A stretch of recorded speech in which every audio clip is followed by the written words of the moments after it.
Good morning, dogs. It's May 18th at 9 a.m. The sun is finally out in the bipolar region of the United States called New England, but none of that matters because I'll be snuck away in my small apartment den where the only light I can see is that which reflects off the tiny hallway.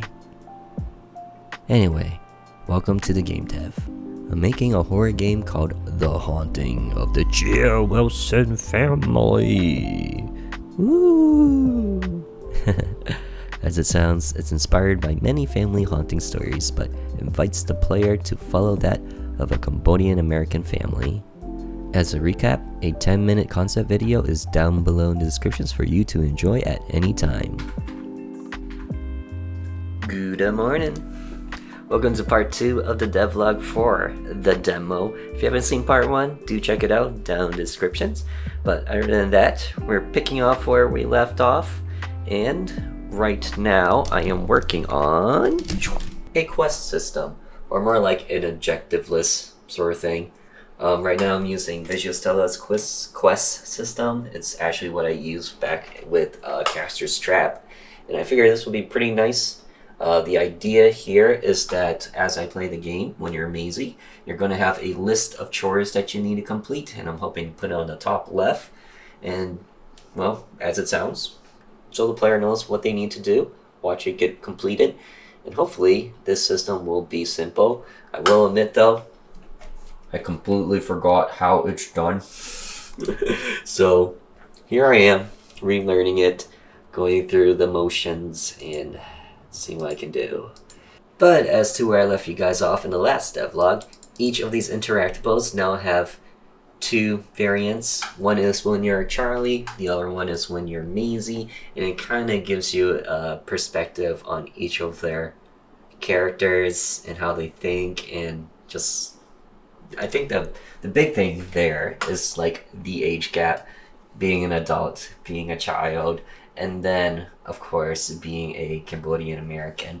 So to kind of emphasize on that, if we head on over to the second floor, I'll also teach you guys some Khmer words, I guess. I'm not the most properly speaking Cambodian, but I'll do my best. So when you're Charlie, he's just going to interact with this photo and be like, oh, a photo of my parents. But then when you're Maisie, the daughter, she's like roughly 10 years old. I forgot what I wrote in my notes, but just think about that age-ish. But she'll be like, Dad with Da, aka Grandpa, Yay, Grandma, Bura, Uncle Bura, Bure, Uncle Bure, Ming Sere, which is Auntie. And then Dad says, I have a huge family in Cambodia. So then there's like little details between that with each of the interactables, and the idea will be the same as you play throughout all of the different family members. And then some of them will be a little bit more funnier, but this one I just wanted to show you guys to give you guys a little background on the whole Cambodian language and culture sort of thing. And also what it was like for me when I grew up, because I wasn't really all that not exactly sure how to put it, but there was like a lot of confusion and disparity between the two cultures. And growing up, I thought it was like normal language to be like, oh, Boo. Boo's a Boo. He's an uncle. And I honestly didn't know the difference. So like even in school, I would be like, oh, that's my Boo. Or whatever. And then people would just be like, what's a Boo? Anyway, right now I am working on the quest system, getting it all nice and tidy, so we'll go ahead and do that. And then afterwards, there's going to be a moment where Maisie brushes her teeth, and then there's going to be a little progress bar, so I'll also be creating that in this devlog. And of course, little scary happenings that will go on, but I'll decide if I want to reveal those as I develop. Alright, let's do this.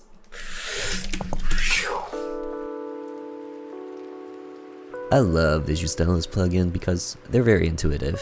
They all just work together and they're frequently updated. Now, if you are a new user, their plugins can be a bit intimidating as it means going into the plugin and changing some of the parameters at times.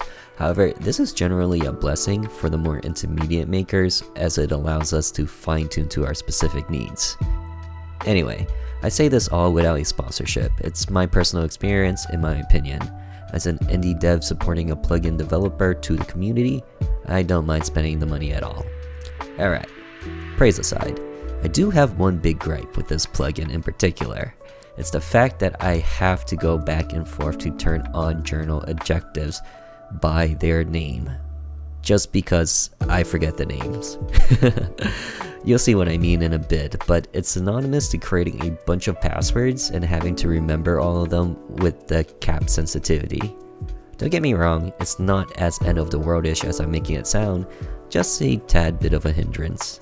If possible, it would be really cool to enable a drop-down box, but I can only imagine it takes more work for them than what I can imagine. Ta-da! What you guys think? Not too shabby, eh? One thing I did was I did add a little bit of padding to that side, and same thing if it was on the other side. So, nice little padding there. And in case you guys are interested in how that's done, all you gotta do is head into Windows Settings, down in Tracker Window, into this JS shenanigans, and look for WX. Pretty much saying, hey, is the tracker on the right? If so, then it's going to do everything after that question mark and before the semicolon. And pretty much I just did -10, so I padded 10 pixels. Then if it is on the left, then +10. Easy shimishi thingy mabibi.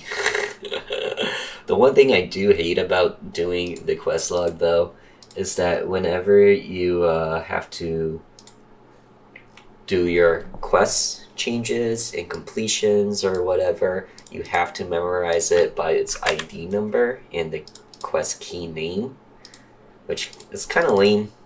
See, I would kind of wish it had a drop down, because it means you have to go back into your plugins, into the quest system, into quest category, into main quest, into quest, into the quest that it lives in, into your objective list, and bam, there you finally find your objective list. So it'd be nice to have a drop down menu, but instead I just did a snap of this. This way it made my life a little bit easier. So just FYI, in case you guys do that. And yes, I am indeed watching P3R, the DLC, on the side as I develop this.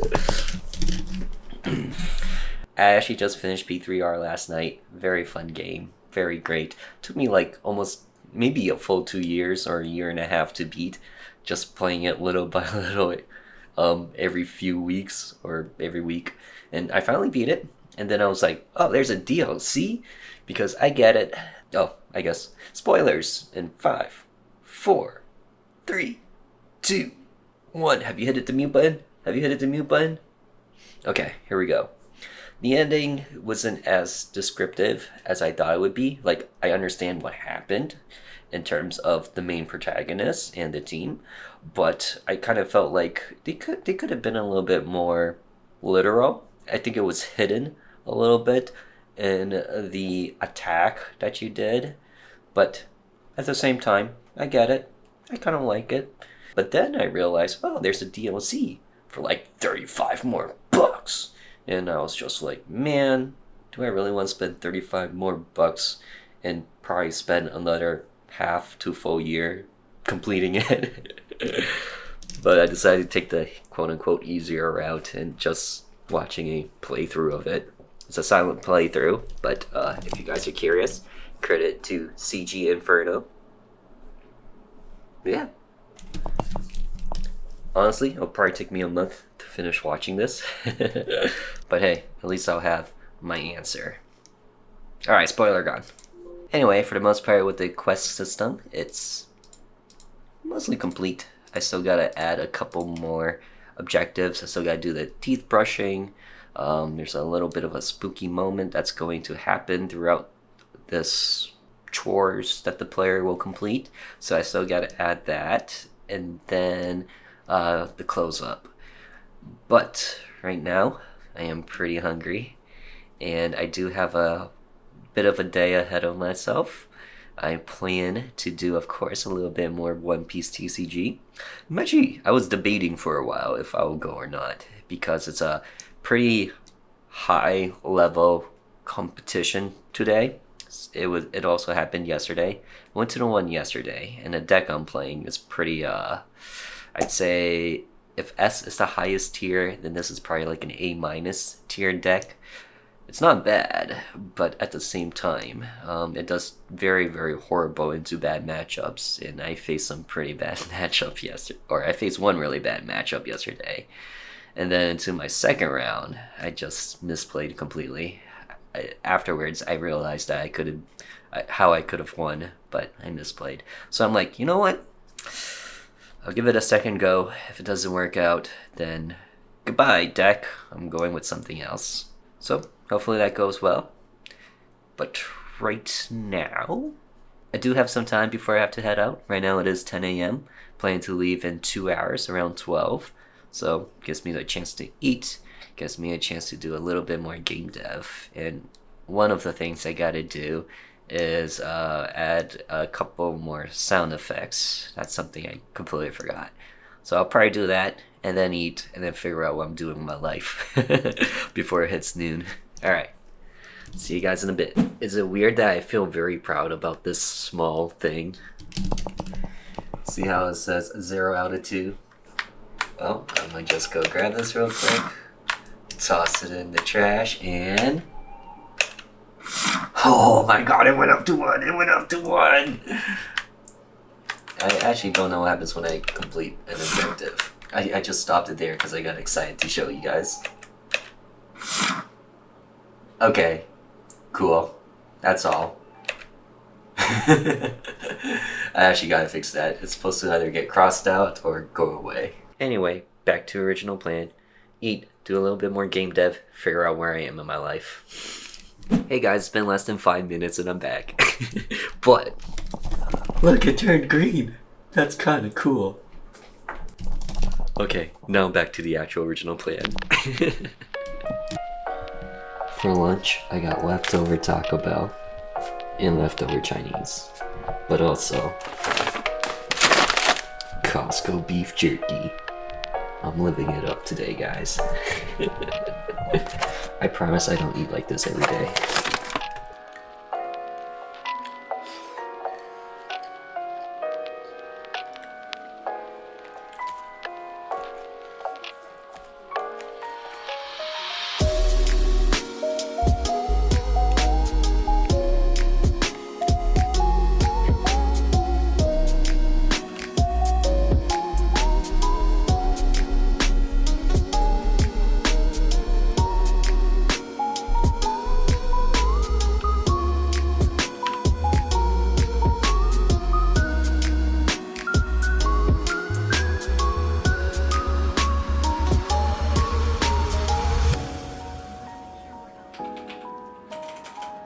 Hey yo! Okay, so the progress bar is done, and check this out.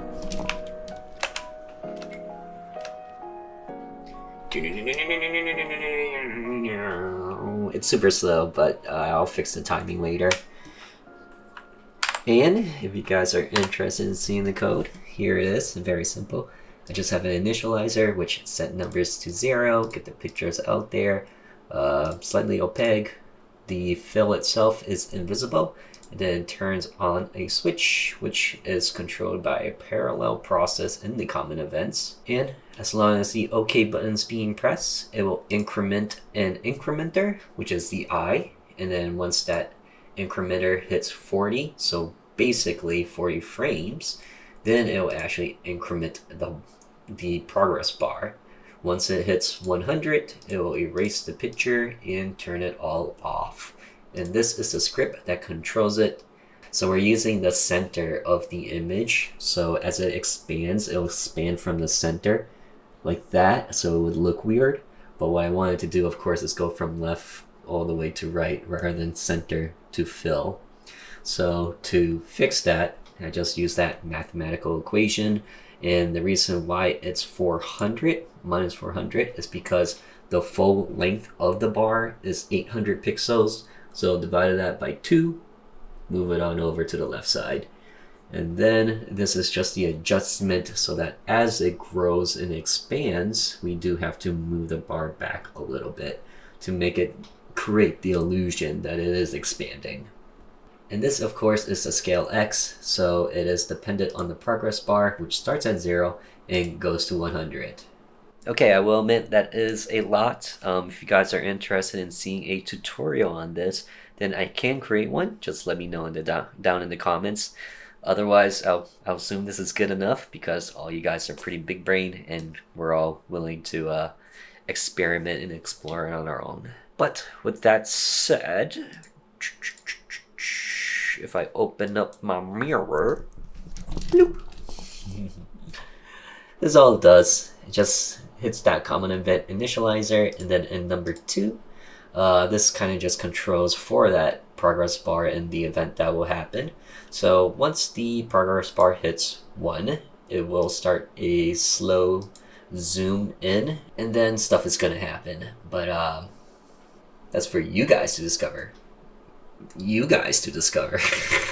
Sorry, pointing is impolite. Anyway, I will of course change this to a different number. I just kept it as 1 for testing purposes. So what you guys think? Kind of crazy how it's like not as much as you thought it would go into this. It's just a couple of lines, a couple of conditional branches, manipulating the picture, done. Anyway, right now it's 11:40. I plan to head out in roughly half an hour or so. Maybe I'll poke at this throughout the week. I do have quite a bit of dev vlog videos to edit, so we will see. But otherwise, see you guys next weekend. Time for you guys to go into the mic, because we've never gone in there before.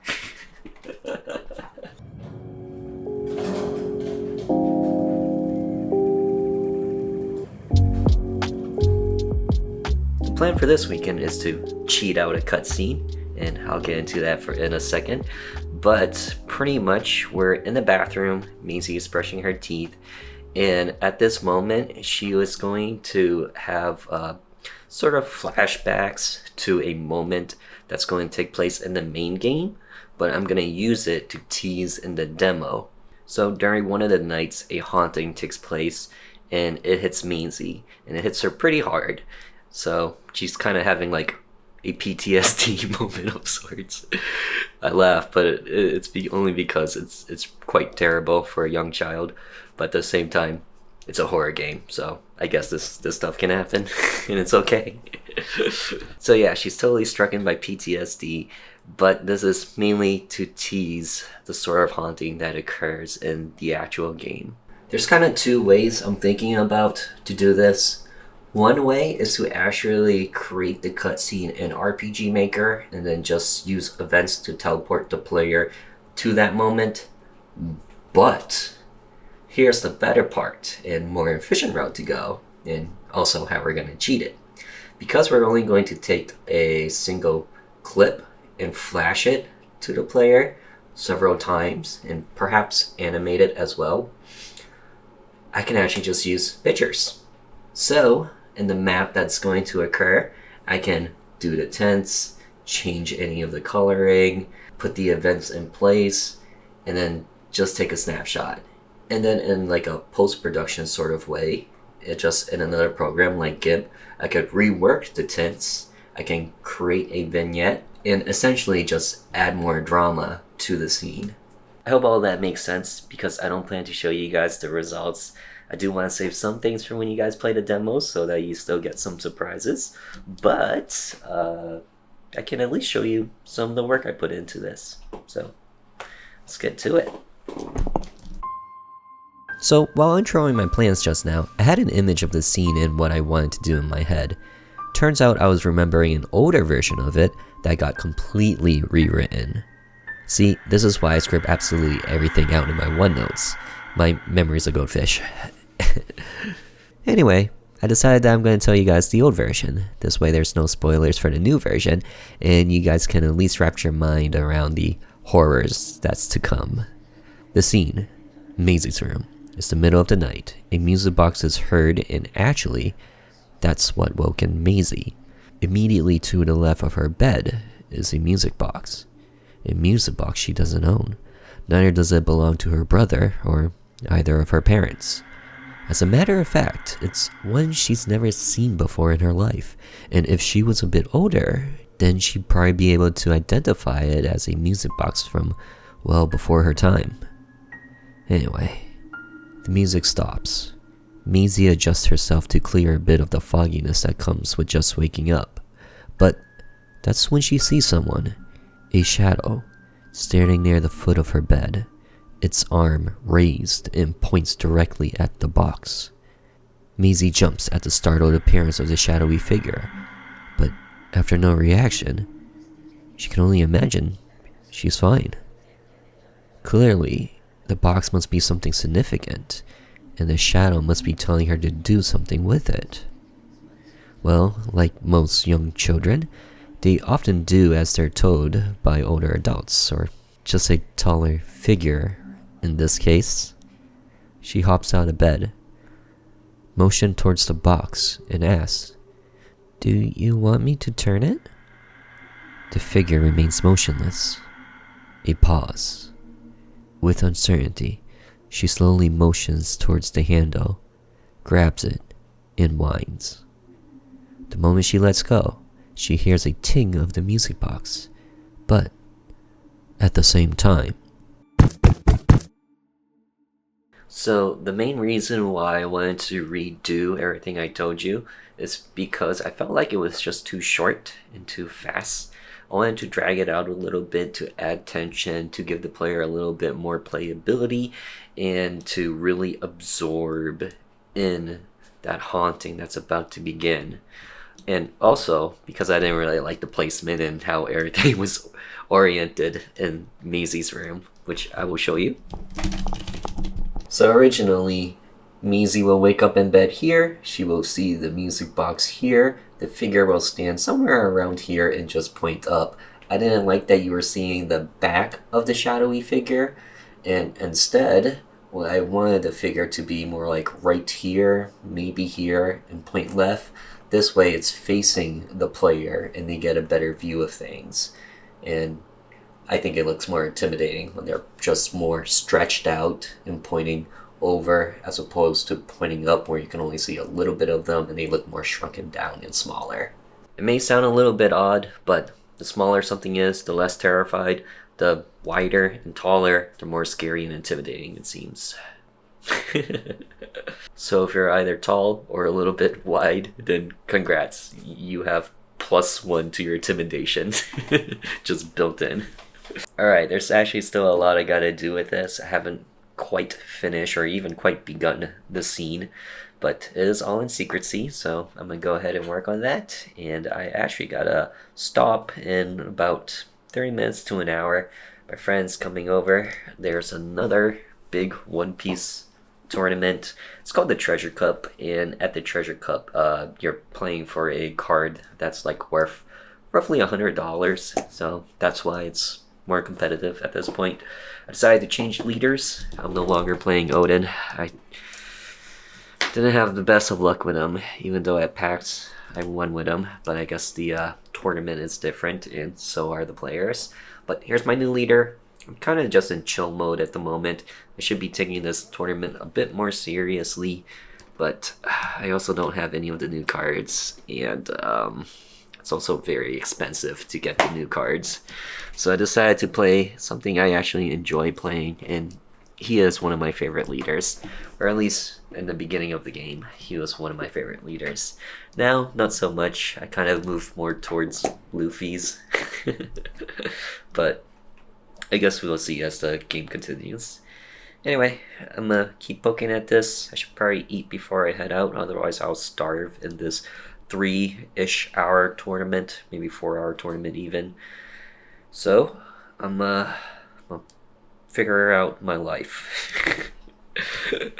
As I usually do, and go buy things, aka vibes. Alright, see you later.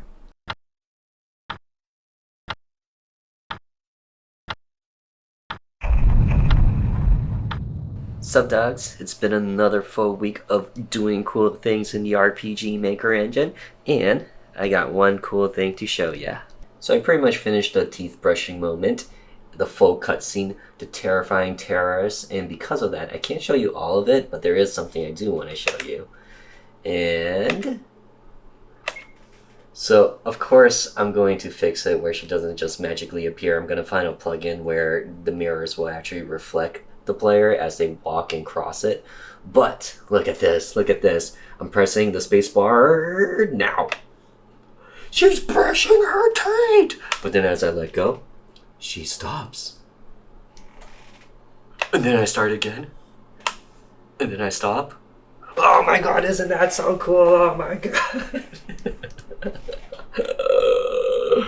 And of course, spooky things are happening to our poor girl Maisie, but you guys could see that in the actual game. Just look at that, look at that. And the best part is, oh god, the best part is that her arms will actually move and in parallel with her teeth brushing. So that's cool. As embarrassing as it is to say, it took me like 1.5 hours just to sync it up right and to get it all working with the spacebar press. For the most part, I decided to just create one character sheet with her and her reflection in the mirror, and she'll just replace the character sprite, and then the teeth brushing is just stepping animation.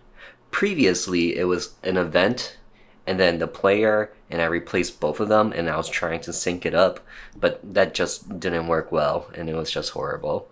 But this works so much better, and it's such a more fluid way of doing it too. Once you like figure it out, it's kind of crazy to be like, oh, that was the solution. All it took was 5 seconds to do. Okay, more like 5 minutes, but still, it's just crazy when that happens. Game dev, computer science, in a nutshell, I guess. Anyway, the plan right now is to use that plugin. Right now I am testing with TSR Mirror. Here it is. If you guys want to check it out for yourself, go ahead and Google that down below. The last updated version was in 2023, so yeah, who knows if it will work with your current edition. And I'm hoping it will work with mine, especially with all these Visustella plugins. But with that said, I think this devlog has also gone long enough. There's a little bit more I gotta do, but by the time that you guys see this video, the demo should be up there, ready for you guys to play. Comment on the game page or down in the comments, although on the game page would probably be a little bit more helpful, but hey, it's cool. Comment wherever you want. I'd appreciate just one in general. And of course, like the video. Thank you guys so much for watching, and in the next one, we'll chug on along with the main game. Oh, actually, I want to throw up some tutorials, and then we'll chug along. Alright, see you guys in the next one. Good luck with your game, and have a wonderful day.